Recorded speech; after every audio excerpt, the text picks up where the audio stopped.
Hello miss അങ്ങനെ test പരമ്പരയിൽ തോൽവിക്ക് ശേഷം ഇന്ത്യ ഏകദിന പരമ്പരയിലൂടെ തിരിച്ചു വന്നിരിക്കുകയാണ്. 2-1 ഇന്ത്യ ഏകദിന പരമ്പര സ്വന്തമാക്കിയിരിക്കുന്നത്. തുടർച്ചയായ ടോസ് നഷ്ടങ്ങൾക്ക് ശേഷം ഇന്ത്യ ഇന്നലെ ടോസ് ജയിച്ചു. അതുപോലെ തന്നെ മത്സരവും സീരീസും ജയിച്ചു.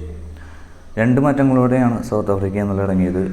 ടോണി ഡിസോസിക്ക് പകരം റയാൻ റിക്കിൾട്ടനും, നാന്ദ്രെ ബർഗറിന് പകരം ബാറ്റ്മാനും. അതുപോലെ തന്നെ ഇന്ത്യൻ ടീമിൽ ഒരു മാറ്റമാണ് ഉണ്ടായത്.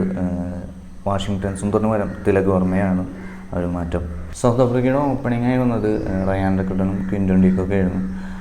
കഴിഞ്ഞ 2 മത്സരങ്ങളിൽ മാർക്കറുമായിരുന്നു ഓപ്പണിംഗ് സ്ഥാനത്തെങ്കിൽ മാർക്കറിനെ മിഡിൽ ഓർഡറിൽ ഇറക്കി റയാൻ റിക്കിൾട്ടനെ ആയിരുന്നു ഓപ്പണിംഗ് സ്ഥാനത്ത് വന്നത്. അതുപോലെ തന്നെ ക്വിൻ്റൺ ഡിക്കോക്ക് ആയിരുന്നു റയാൻ റിക്കിൾട്ടനൊപ്പം ഇന്നിങ്സ് ഓപ്പൺ ചെയ്തത്.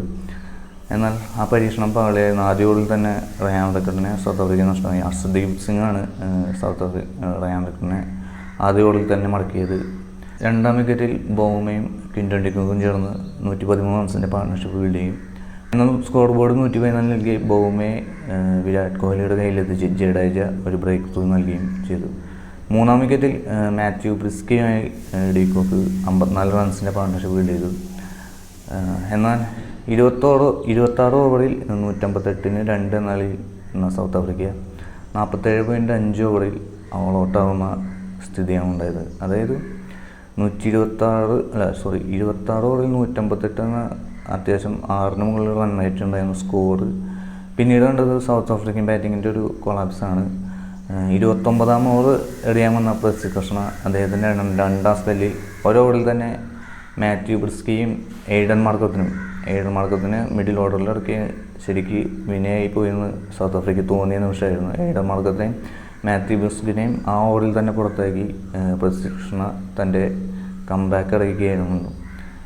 30ാം ഓവറിൽ ഹർഷിത് റാണിയെ സിക്സറിന് പടർത്തി ക്വിൻ്റൺ ഡിക്കോക്ക് തൻ്റെ 7ാം സെഞ്ചുറി, ഇന്ത്യക്കെതിരായ 7ാം സെഞ്ചുറി പൂർത്തിയാക്കിയെങ്കിലും പ്രസി കൃഷ്ണയുടെ 32ാം ഓവറിൽ ഒരു യോർക്കറിലൂടെ ക്വിൻ്റൺ ഡിക്കോക്കിനെ ഔട്ടാക്കുകയാണ് ഉണ്ടായത്. അതോടെ സൗത്ത് ആഫ്രിക്കൻ ബാറ്റിംഗ് പ്രതിരോധത്തിലായി.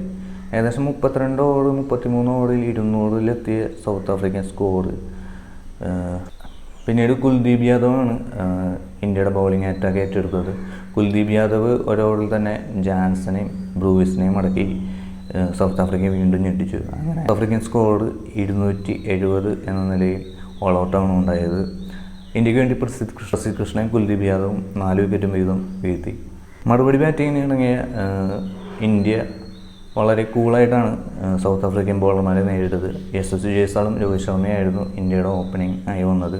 ഇരുവരും ചേർന്ന് ആദ്യ വിക്കറ്റിൽ തന്നെ 155 റൺസിൻ്റെ പാർട്ണർഷിപ്പാണ്. മത്സരത്തിൻ്റെ ഒരു ഘട്ടത്തിൽ പോലും ഇന്ത്യ സമ്മർദ്ദത്തിലാകാൻ സൗത്ത് ആഫ്രിക്കൻ ബോളർമാർക്ക് കഴിഞ്ഞില്ല എന്ന് തന്നെയായിരുന്നു. കാരണം അത്രയും നല്ലൊരു ചെറിയൊരു സ്കോർ, വലിയൊരു അനാവശ്യ ഷോട്ടുകളൊന്നും കളിക്കാതെ തന്നെ ഇന്ത്യൻ ബാറ്റർമാർ അതായത് രോഹിത്തും ജയ്സ്വാളും ഒരു സെൻസിബിൾ ഇന്നിങ്സ് 2 പേരുടെ ഭാഗത്തു നിന്നാണ് വന്നത്. 2 പേരും കൂടി 155 റൺസിൻ്റെ പാർട്ണർഷിപ്പ് ബിൽഡ് ചെയ്ത ശേഷമാണ് രോഹിത്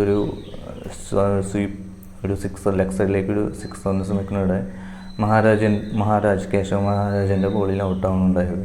പിന്നീട് വിരാട് കോഹ്ലിയും ജയ്സ്വാളും നിന്ന് കളി കൂളായി ജയിപ്പിക്കാനുണ്ടായിരുന്നു. അങ്ങനെ 39.5 ഓവറിൽ 271 റൺസ് എന്ന സൗത്ത് ആഫ്രിക്കൻ സ്കോറിനെ ഈസിയായി ഇന്ത്യ മറികടക്കുന്നുണ്ട്.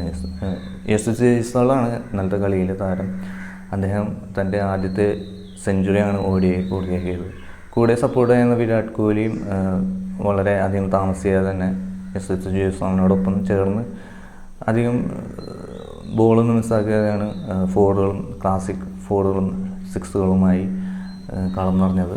അങ്ങനെ ഇന്ത്യയെ വിജയത്തിലെത്തിക്കുകയാണ് ഉണ്ടായത്. അപ്പോൾ ഇനി T20 മത്സരങ്ങളാണ് വരാൻ പോകുന്നത്. 5 മത്സരങ്ങളാണ് ഈ T20 മത്സരങ്ങളുള്ളത്. അപ്പോൾ ഇനി അടുത്ത T20 മത്സരത്തിൻ്റെ വിശേഷങ്ങളുമായി വീണ്ടും കാണാം. ബൈ.